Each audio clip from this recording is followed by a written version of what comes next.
right, welcome back to the Rapoport Service Scholarship Leader Speaker Series. This is a series that we are doing with some current students and then some alumni as well. And I happened to get a lovely email a couple of weeks ago from one of my former alumni, but I'm going to let her introduce herself. If you could please tell us your name, where you're from, your hometown, and then what your major was when you were here at UT, and then what BDP you ended up doing, and any other affiliations that you have that you want to share with us. My name is Mariela Rubio-Mensik. I am from Manville, Texas. It's a very small town outside of Houston. When I was in college, I majored in government. I minored in social work, and the BDP strand that I did had to do with leadership and education. It was a while ago. I graduated in 2014. It doesn't seem like it was that long ago, Mariela. 7 years. How is that possible? Right? I know. So tell me, you mentioned political science. Tell me, like, why was that the major? What was that attracted you to that major?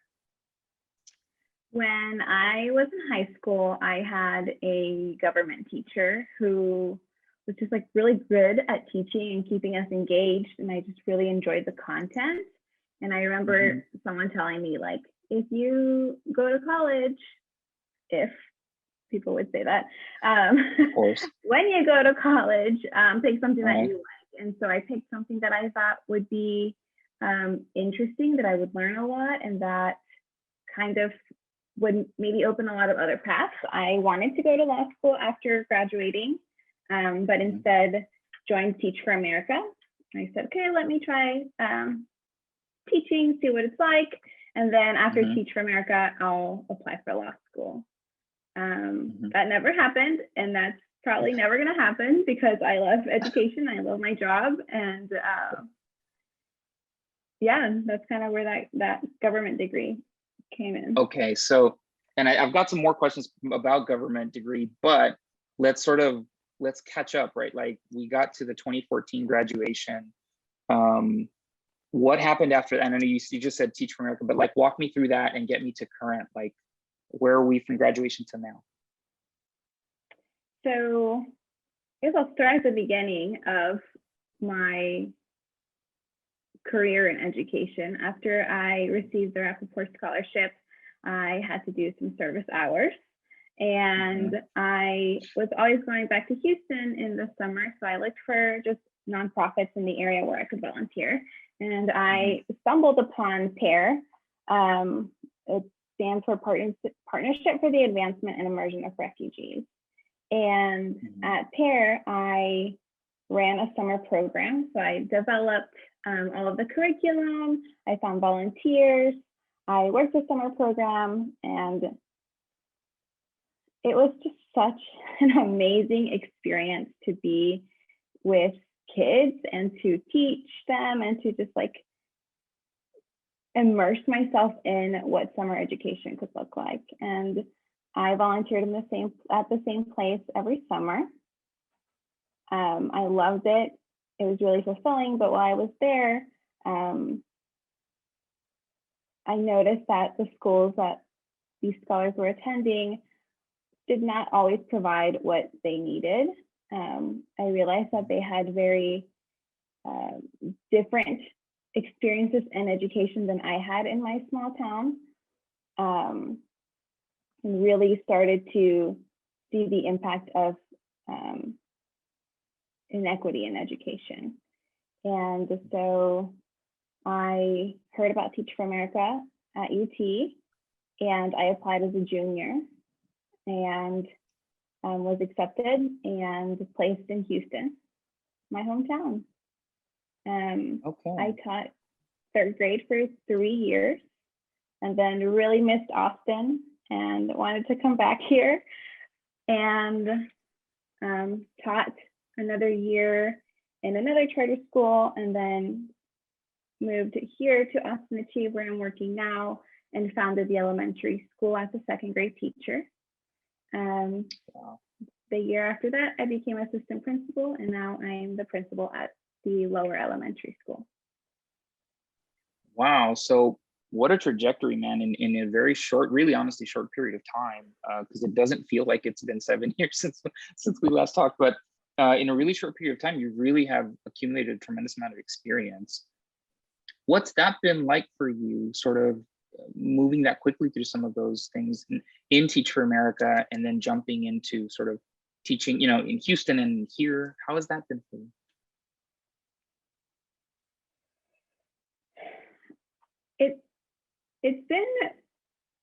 It's hard to reflect on it now because it's happened so quickly that I really have to sit and think of like, what has this journey been like? It wasn't what I expected. Like I mentioned, like I was going to join Teach for America and then go to law school, and I didn't think that I would fall in love with teaching and being in education, and that it would be so fulfilling and that it would be so challenging, and that I think for me the challenge is what keeps me coming back to this profession and what keeps me engaged.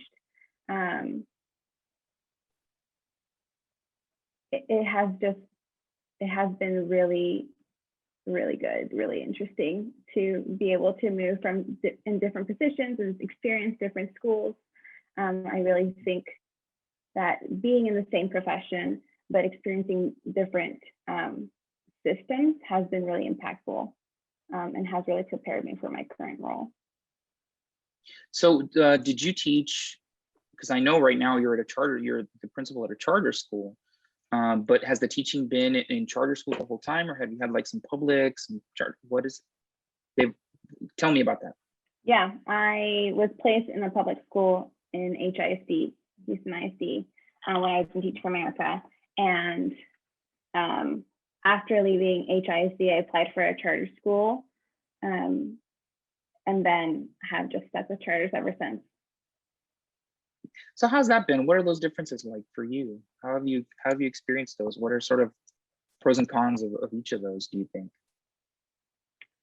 I was part of a really big organization when I was at HISD, and it was really hard to be able to advocate for the specific needs of my students being part of such a large organization. I had a really great leadership team, and they worked really hard to provide our students with what they needed.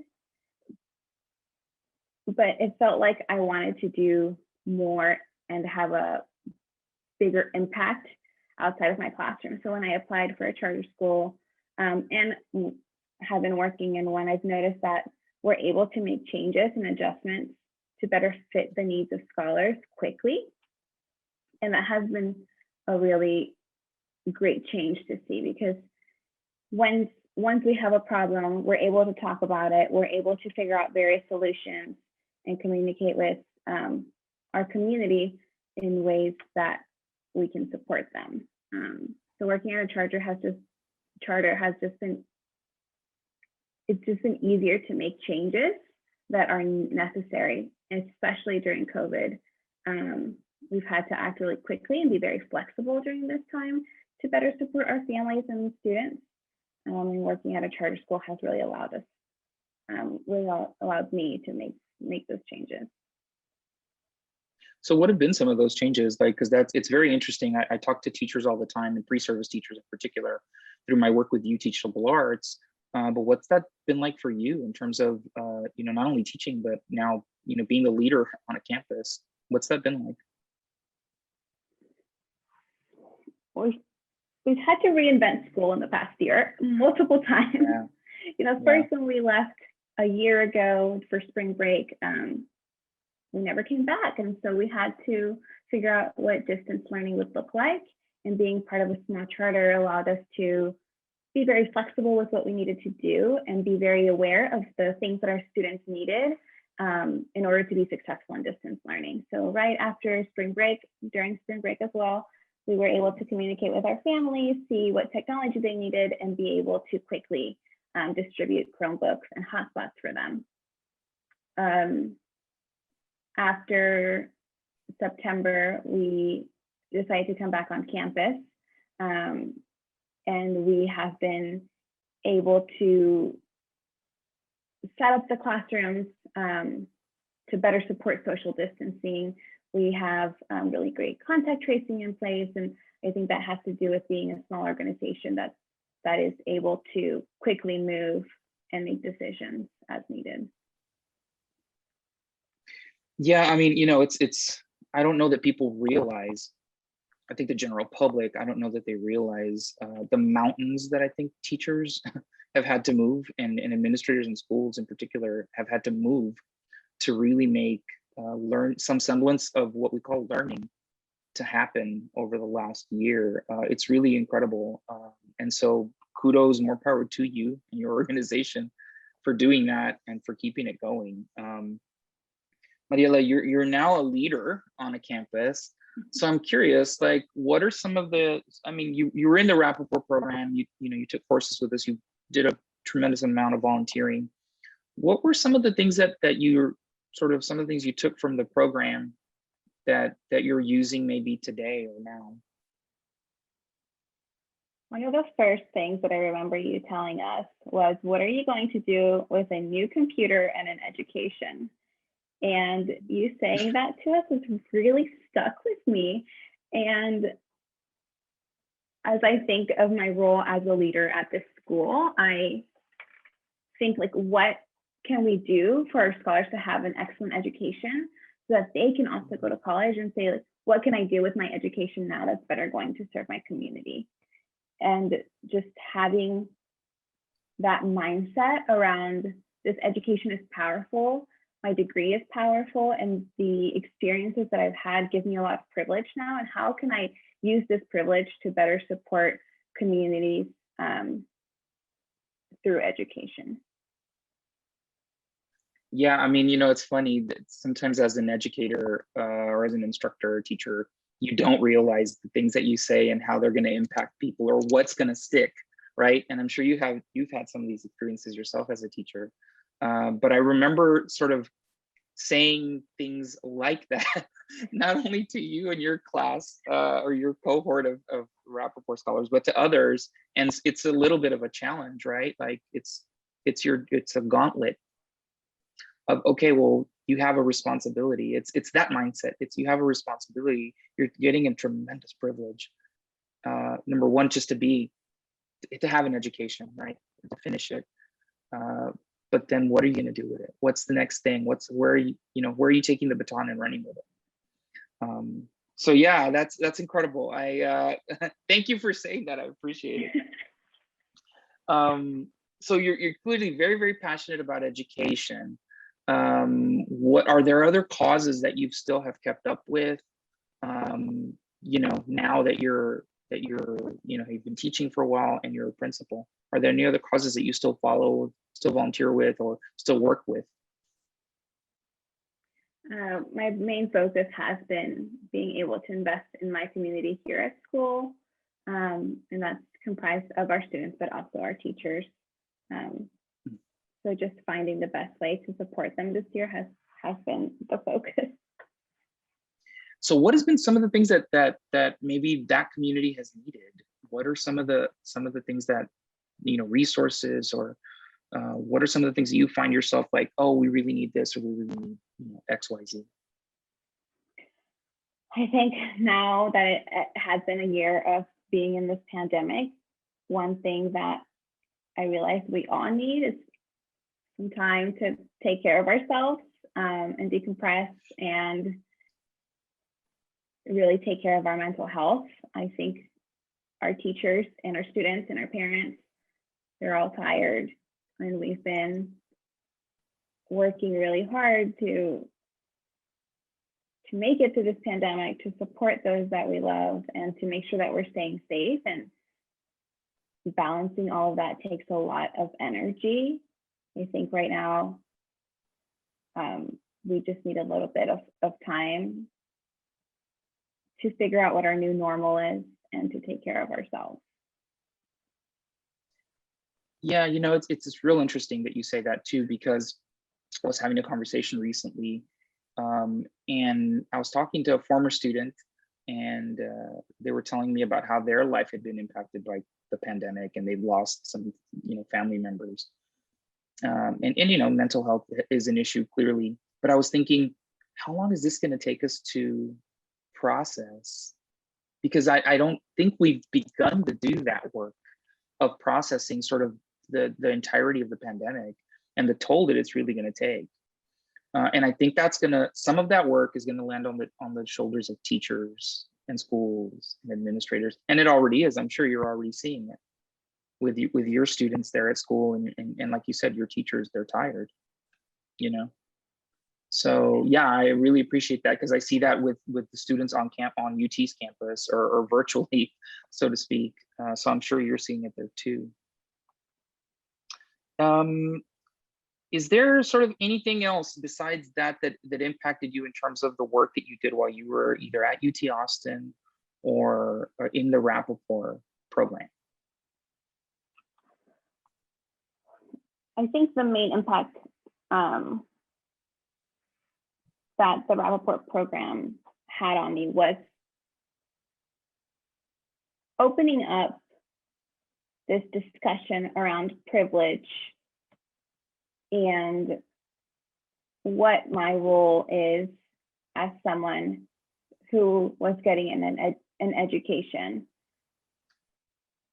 is in our society, and having open conversations with other students in the classes that we had with other Rapoport scholars were very impactful, because I was able to see multiple perspectives in a smaller setting. I think at UT, sometimes it's really hard to feel connected to other students in your classes when there are bigger classes. And being in a small group with people that had the same mindset, that were also volunteering during the summers, really impacted the way that I think about privilege and power, and what our responsibility is when we are in places where we have more privilege and more power than others. Yeah, it's huge to be able to just stop for a second to reflect on that, or to have a class that helps you do some of that reflection work is huge. So I'm really, really glad to hear that it's had that impact on you as well. What sort of words of advice, I guess, would you have, or sort of parting words of wisdom to share with a first-year student or anyone that's thinking about the Rapoport program and applying and trying to get in? What advice would you give them, or what wisdom would you share with them? I would say to be able to find a place where you feel uncomfortable, because that's where you'll be able to grow. I remember feeling very uncomfortable talking about race and class and my experience compared to the ones that my peers were having. And I remember sometimes feeling very small and feeling like my experiences were not as valuable because my experiences were different. I think some of the experiences that I brought from high school were, like, I worked at Jack in the Box when I was in high school, and I was in dance. And sometimes I would compare myself to my peers that had very different experiences, and I would feel small and like I didn't have a lot to contribute, and that my perspective wasn't as important or as valuable. And sometimes I look back to those 4 years and think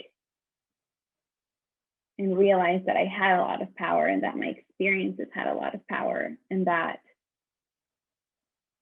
is important, and that I brought something very important to the classes at UT, not just the Rapoport classes, and that I needed to lean in a little bit more and feel uncomfortable and share those perspectives, because they're very important. That's again, I mean, so well said. Yeah, and I'm very happy to hear what you're saying too, because you're right. I think sometimes with some of the students in the program, at least, you know, there's students that maybe are a little more shy or a little more timid. But I think your advice is great, is to lean in and maybe get a little bit uncomfortable, you know, and lean into that feeling, because that is how you're going to end up growing. And clearly, I think you've leaned into it, you know, considering you sort of moved between a couple cities and you're teaching, and now you're a leader on campus. So can't tell you how happy I am and how proud I am of you, and how grateful I am that you're doing this interview with me. Is there anything else, any other parting words that you'd like? Because I think we're coming to the end of our interview. No, I think that's it. Is that it?